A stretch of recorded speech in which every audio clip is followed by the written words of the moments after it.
Hollywood itself is a word. The word is interesting because it's a word that comes from a pagan.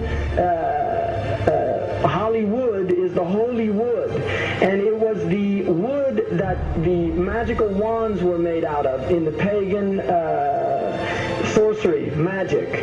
And these wands were believed that the sorcerers that possessed them could put people into trances and control them. This is part of, I mean, this is symbolic, but it's also important to understand that part of what Hollywood literally does is it puts people into trances. It's a dream state. They call it the dream machine in the United States.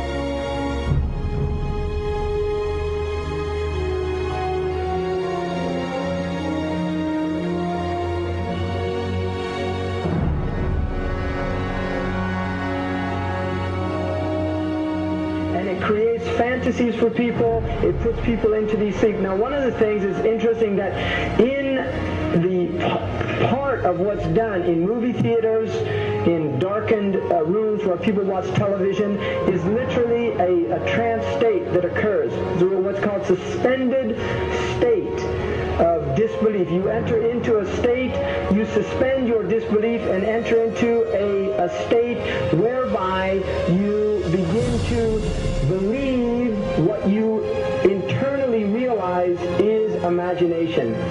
It's falsehood. Films are magic. It's just magic. You go and you watch these things and people get caught up in them. People cry during films, all this catharsis that takes place in these things.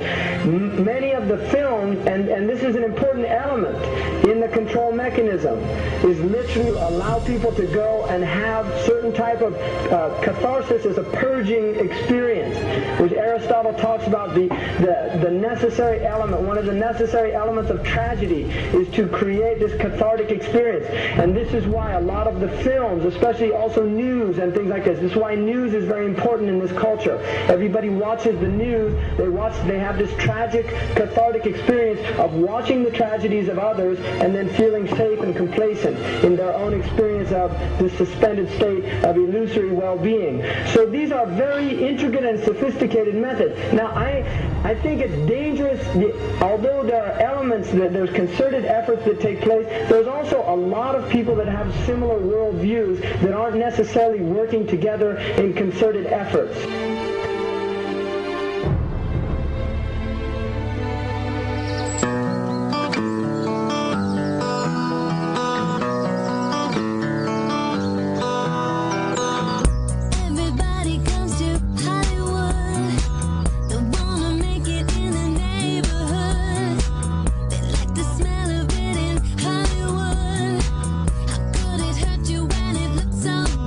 Shine your light now.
was supposed to be up here, looking at that. I just wanted to know. Yeah. Well, you're old enough, I suppose. You should know the story. Okay, here we go. It was 1832, on a night much like this.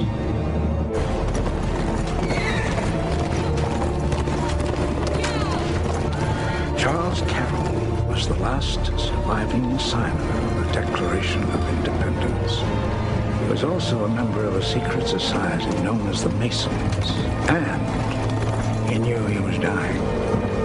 He woke up his stable boy in the middle of the night and ordered him to take him to the White House to see Andrew Jackson, because it was urgent that he speak to the president. Did he talk to him?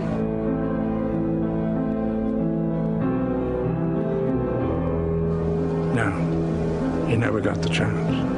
The president wasn't there that night. But Charles Carroll had a secret. So he took into his confidence the one person he could. My grandfather's grandfather, Thomas Gates. What was the secret? A treasure. A treasure beyond all imagining.